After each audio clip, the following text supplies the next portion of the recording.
से आप लोग। उम्मीद है कि आप लोग अच्छे होंगे। पिछला वीडियो मैं वास्तविक संख्या पर लेकर के आया था, आप लोगों को कैसा लगा? तो मैं वास्तविक संख्या का नेक्स्ट वीडियो नेक्स्ट टॉपिक के साथ लाया हूं, जिसकी चर्चा मैं पिछले क्लास में भी किया था, विभाजन एल्गोरिथम के बारे में। विभाजन एल्गोरिथम के बारे में जो नॉर्मल क्वेश्चन जो ऑब्जेक्टिव में पूछा जाता है, मैं वो क्वेश्चन पिछले क्लास में कराया था। आज मैं विभाजन एल्गोरिथम पर बेस्ड वैसे सवालों को कराऊंगा जो 2 नंबर के क्वेश्चन में आता है। तो विभाजन एल्गोरिथम पर आपको बेसिकली 2 संख्या दिया रहता है, उस 2 संख्या का आपको निकालना होता है HCF। तो उसके लिए हम क्या करेंगे, जैसे आप देखिए पहला क्वेश्चन है नंबर 1, 255 और 867 का HCF निकालने के लिए कहा गया है, लेकिन आपको कह दिया गया है किस मेथड से निकालना है, विभाजन यूक्लिड विभाजन एल्गोरिथम का प्रयोग करके। तो यूक्लिड विभाजन एल्गोरिथम का प्रयोग से HCF निकालने के लिए हम 2 संख्या में से एक संख्या से भाग देते हैं दूसरी संख्या को। भाग जो दिया जाएगा हमेशा छोटी संख्या से बड़ी संख्या को भाग दिया जाएगा, और वो भाग अगर वो शेषफल अगर जिससे भाग दिया जा रहा है, अगर शेषफल उससे बड़ी संख्या आ जाती है तो उसको वहीं पर स्टॉप करते हैं। अब उस शेषफल से जो पहला जो तुम्हारा जिसको भाग दिया गया था उसको आप भाग देंगे छोटी संख्या, जो शेषफल बचेगा उससे। तो सबसे पहला स्टेप है, ये काम हम राइट साइड में करेंगे अपने पेपर में। 255 छोटी संख्या है और बड़ी संख्या है 867। तो छोटी संख्या से बड़ी संख्या को हम भाग देंगे। तो देखिए 255 है, यहाँ 867 है। अगर हम यहाँ पे चार से मल्टीप्लाई करते हैं 255 को, तो ये 4 दूनी 800 और ये 55 से 4 को गुना करेंगे तो 200 से ज्यादा, यानी कि 1000 से ज्यादा हो जाएगा। तो 3 बार में लगाएंगे। 3 पचे 15, 3 पचे 15, 1 16, 3 दूना 6, 1 7। अब क्या करना, घटाना है। 7 में 5 गया 2, 6 में 6 गया 0, 8 में 7 गया 1। तो यहाँ देखिए शेषफल इस भाजक से बड़ी संख्या है, तो शेषफल जब यहाँ पे छोटी संख्या है और भाजक बड़ी संख्या है, तो यहाँ पर इसको रोकेंगे और यहाँ लिखेंगे विभाजन एल्गोरिथम से। विभाजन एल्गोरिथम से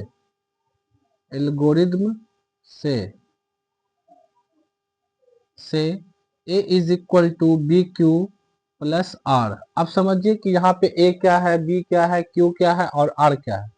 तो जैसा यहाँ पे लिखा गया है, भाज बराबर भाजक गुने भागफल प्लस शेषफल। भाज A होता है, भाजक B होता है, भागफल Q होता है और शेषफल R होता है। तो भाजक हम बेसिकली कहते हैं किसको, जैसे ये भाग की क्रिया में 4 चीज है। जिसको भाग दिया गया वो भाज होता है, जिससे भाग दिया जाता है उसको हम भाजक कहते हैं, और जो यहाँ पर जितना से भाग लगाया जाता है उसको हम भागफल कहते हैं, और ये जो आपका बचता है जिसको हम शेषफल कहते हैं। तो ये आपका शेषफल है, ये हो गया तुम्हारा शेषफल। तो यहाँ पे लिखेंगे ए मतलब भाज का मान है कितना, 867। बी जिससे भाग दिया गया है, ये है आपका बी, ये है ए, ये है क्यू और ये है आपका आर। तो बी का मान कितना हो गया, बी का मान हो गया 255। क्यू का मान इंटू में, क्यू का मान कितना हो गया 3, प्लस आर का मान कितना हो गया 102। तो मैं शुरुआत में ही बताया कि ये विभाजन एल्गोरिथम की क्रिया एक भाग की क्रिया है, और ये भाग की क्रिया में तब तक भाग देना है जब तक कि शेषफल 0 न आ जाए। जिस भाजक से, मतलब जिससे हम भाग दे रहे हैं उसको भाजक कहते हैं। जिस भाजक से शेषफल 0 आ जाए वही उस दोनों संख्या का HCF होगा। अब यहाँ शेषफल 102 बचा है, 102 से आप भाग किसको देंगे, भाजक को। हमेशा ऐसा ही करेंगे, जहां शेष बचता रहेगा अब इस भाजक को भाग देंगे। तो 102 के पहाड़ा को 2 बार पढ़ेंगे तो हो जाएगा कितना, 204।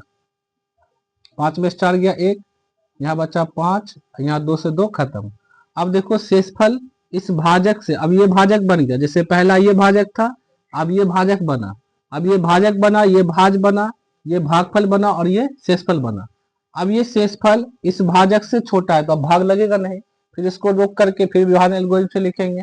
अब ये रहा आपका भाज, यानी कि 255, 255 बी तुम्हारा जो भाजक है 102, क्यू का मान हो गया 2 प्लस आर का मान हो गया शेषफल 51।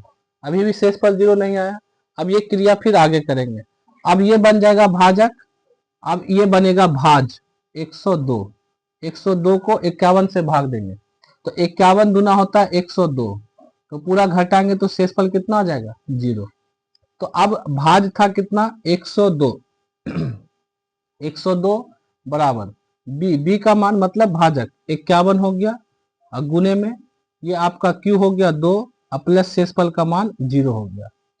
तो शेषफल का मान 0 जिस भाजक पर हुआ है वही उसका एचसीएफ होगा। भाजक कहने का मतलब बी का मान, जो बी का मान है 0 वाला में जहां शेषफल 0 आया है उसका जो बी का मान है वही उसका एचसीएफ है। तो ये आपका बी का मान है, ये बी का मान, ये बी का मान है। तो 0 किस पर आया है 51 पे, तो यानी कि 255 और 867 का एचसीएफ, जिसको हम हिंदी में मौसो कहते हैं, महत्तम समावर्तक मौसो कितना हो गया, तो 51 पे 0 है तो 51 हो गया। ये आपका आंसर रहा। अगर आपको किसी प्रकार का दिक्कत है तो आप कमेंट कर सकते हैं। मैं फिर से बता दूं कि ये विभाजन यूक्लिड विभाजन एल्गोरिथम के द्वारा क्या कहते हैं मौसो निकालने की एक विधि है। और इस विधि में जनरली दो संख्या का भाग किया जाता है। भाग हमेशा जो दो संख्या दिया जाएगा उन दोनों संख्या में छोटी संख्या से बड़ी संख्या को भाग दिया जाएगा। और भाग के क्रम में यदि शेषफल भाजक से छोटी संख्या हो तो भाग की क्रिया को आगे बढ़ाएंगे। आगे कैसे बढ़ाएंगे, जो शेषफल बचा है अब वो शेषफल तुम्हारा बन जाएगा भाजक, और जो पहला भाजक था वो बन जाएगा भाज, यानी कि जो शेषफल हुआ उससे भाग देंगे किसको, भाजक को। जैसे यहाँ पे हम भाग किए तो यहाँ पे भाग करने पर 255 से 3 बार में 765 आया, 102 बचा। 102 शेषफल है जो 255 से छोटा है, तो ये आप भाग की क्रिया हम आगे बढ़ाएंगे। अब नेक्स्ट जब क्रिया करेंगे तो ये जो शेषफल है ये इसका भाजक बन जाएगा और 255 भाज बन जाएगा, यानी कि 255 को 102 से भाग दिया जाएगा। तो 102 से 255 को भाग देंगे तो 2 बार में 204 आया और 51 बचेगा।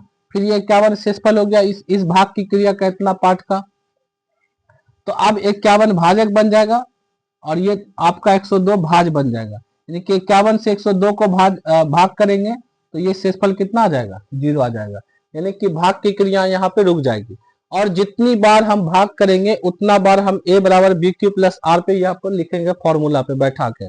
जैसे पहली क्रिया में ये a था आपका भाज तो 867 लिखे, b जिससे भाग दिया गया 255, q का मतलब भागफल जो 3 आया, हाँ गुने में 3 लिखे, प्लस r मतलब शेषफल, पहली क्रिया में शेषफल 102 बचा। फिर दूसरा क्रिया हम इतना दूर भाग किए हैं उसमें 255 भाज हो गया, भाजक आपका 102 हो गया, भागफल 2 हो गया, प्लस शेषफल आपका 51 बचा। फिर हम भाग किए तो ये 0 आ गया, तो मेरा भाग यहीं पे रुक गया।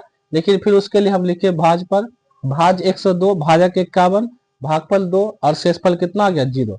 शेषफल जिस पे 0 आ रहा है वही जो भाजक होगा वही भाजक उन दोनों संख्या का एचसीएफ होगा। तो वही दोनों संख्या का एचसीएफ कितना है 51 से पूरा भाग लग के 0 है, तो इसलिए 51 हो गया इसका एचसीएफ। तो इस प्रकार से उम्मीद है कि आप लोग समझ गए होंगे और अच्छे से समझे होंगे। फिर भी कहीं पे दिक्कत होगा तो आप लोग कमेंट कीजिएगा, मैं आपको फिर से बताऊंगा। तो ये आप अगर अच्छे से समझ गए हैं तो खुद से 2 नंबर 3 नंबर और 4 नंबर खुद से बनाइएगा, होमवर्क रहा आपके लिए, और इसको आप ट्रैक कीजिएगा खुद से। अब आते हैं नेक्स्ट टॉपिक पे, टॉपिक नंबर 2। ये भी बहुत ही इंपॉर्टेंट टॉपिक है, इसको भी अच्छे से कवर करना है, वास्तविक संख्या का। इसका टॉपिक है कि आपको दो संख्या दिया रहेगा, दो संख्या, जैसे हम दो संख्या को मान लिए a और b, उसका कुछ एलसीएम दिया रहेगा या कुछ एचसीएफ दिया रहेगा। दो संख्या दिया रहेगा उसमें से या तो आपका लॉसो यानी कि एलसीएम या तो मौसो एचसीएफ, दोनों में से कोई एक दिया जाएगा और दोनों संख्या दिया रहेगा। तब आपसे अगर एलसीएम दिया तो एचसीएफ पूछेगा, एचसीएफ दिया तो एलसीएम पूछेगा। तो इसका जो जनरली संबंध होता है दो संख्या और एलसीएम एचसीएफ में, दो संख्या का गुणनफल बराबर होता है लॉसम मतलब एलसीएम और गुने में मौसम मतलब एचसीएफ। दो संख्या कौन कौन था, ए और बी, तो ए गुने बी बराबर क्या होता है, एलसीएम गुने एचसीएफ। ये फॉर्मूला इंपॉर्टेंट है, आप याद रखिएगा, ये यहाँ से ऑब्जेक्टिव भी आता है। जैसे दो संख्या ए और बी दे दिया, एलसीएम गुने एचसीएफ, बोला बी का मान क्या होगा, तो ए को यहाँ बट्टा में ले जाएगा तो एलसीएम गुने एचसीएफ बट्टा में ए बराबर बी हो जाएगा। तो ये इंपॉर्टेंट हो गया ऑब्जेक्टिव के लिए भी, आप अच्छे से कर लीजिएगा। अब इस पर बेस्ड सवाल देखते हैं। जैसे पहला क्वेश्चन, क्वेश्चन को पहले समझते हैं कि क्वेश्चन क्या कह रहा है। क्वेश्चन कह रहा है कि HCF 96,404 मतलब कि 96 और 404 दो संख्या है, एक संख्या है 96, दूसरी संख्या है 404। 96 और 404 का HCF जो है वो 4 दिया गया है। ठीक है, फिर से समझिए कि दो संख्या है 96 और 404, इन दोनों संख्या का HCF 4 दिया गया है। इसी संख्या 96 और 104 का एलसीएम पूछा गया है कि एलसीएम क्या होगा। तो आइए हम देखते हैं पहला क्वेश्चन। एक संख्या हो गया ए, हम मान लेते हैं पहली संख्या को 96, दूसरी संख्या को बी 404 और एचसीएफ दिया कितना, एचसीएफ बराबर 4 और आपसे पूछा क्या गया, एलसीएम। एलसीएम का मान क्या होगा, तो यही रिलेशन है, ए गुने बी मतलब दो संख्या का गुणनफल बराबर एलसीएम और गुने में एचसीएफ। तो मान बैठा देते हैं इसमें, ए का मान कितना है 96 गुने बी का मान कितना है 404 बराबर एलसीएम आपसे पूछा गया, आपको एलसीएम ही निकालना है, गुने में एचसीएफ कितना दिया गया 4। अब देखिए 4 से कटता है, तो 4 से कट रहा है, यहाँ देखिए ध्यान से, 4 के पहाड़ा में 4 दहे के 40 और 4 इकाई 4, तो इधर बचा 96 गुने 101 इज इक्वल टू एलसीएम। तो आप अगर इस दोनों संख्या को गुना कर देंगे तो मेरा क्या निकल जाएगा, एलसीएम। तो गुना करते हैं, आप जनरली जैसे आपको गुना करना आता वैसे कीजिए, अगर आप ऐसे में सक्षम है तो ऐसे ही गुना कीजिए। ये 96 पहले 6 से, 6 इकाई 6 0 6 9 इकाई 9 0 9 इकाई 9 जोड़ दीजिए 6 9 6 9। ठीक है, अगर आप डायरेक्ट गुना करना चाहते हो डायरेक्ट भी, 96 को 1 से गुना करेंगे 96 हासिल 9, 96 को 0 से गुना करेंगे 0, 0 में 9 जोड़ेंगे कितना हो जाएगा 9, फिर 96 को 1 से गुना करेंगे 96 बराबर में क्या आ गया एलसीएम। तो ये आपका एलसीएम आसानी से निकल गया। अब समझिए, क्वेश्चन सिंपल था, बहुत ही सिंपल है, आपको समझना है। तो ये इस टाइप में जब आपका दो संख्या का एचसीएफ दिया था, एलसीएम पूछा, हो सकता है कि आपके इस यहाँ पर हो सकता है संख्या का एलसीएम दे दे और एचसीएफ पूछ ले। तो नेक्स्ट में वैसा संख्या है, जैसे देखिए 72 और 126 दो संख्या है और जिसका एलसीएम कितना दिया 504। देखिए दूसरा टाइप, जैसे हम एलसीएम यहाँ पे निकाले वैसे यहाँ पे एलसीएम ही दे दिया और क्या पूछा है, सेम संख्या का एचसीएफ पूछा है। तो सेम पैटर्न पे है, सेम पैटर्न पे आपको इसको खुद से बनाना है। तो ये दोनों क्वेश्चन इस टॉपिक यहाँ के इस चैप्टर वास्तविक संख्या का इंपॉर्टेंट टाइप क्वेश्चन बनता है और ये क्वेश्चन बोर्ड में 99% आने की संभावना है। ये क्वेश्चन आता ही आता है, ये क्वेश्चन तो फिक्स है और इसका इस टाइप के क्वेश्चन को इस टाइप के क्वेश्चन का आना 90% संभावित है, क्योंकि क्वेश्चन का पैटर्न लगातार चेंज होता है, एक पैटर्न पे ये बिहार बोर्ड चलता नहीं है। इसलिए आपको इस वाले क्वेश्चन को भी करके जाना है, अच्छे से तैयारी करके जाना है।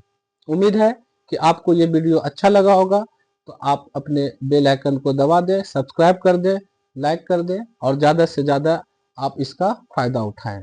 फिर मैं अगले दिन फिर जो बचा हुआ वास्तविक संख्या पर मैं वीडियो लाऊंगा और उसमें मैं आपको संख्या को P/Q के रूप में बदलने के लिए सिखाऊंगा कि संख्या को P/Q के रूप में कैसे बदला जाता है। ठीक है, तब तक के लिए ऑल द बेस्ट।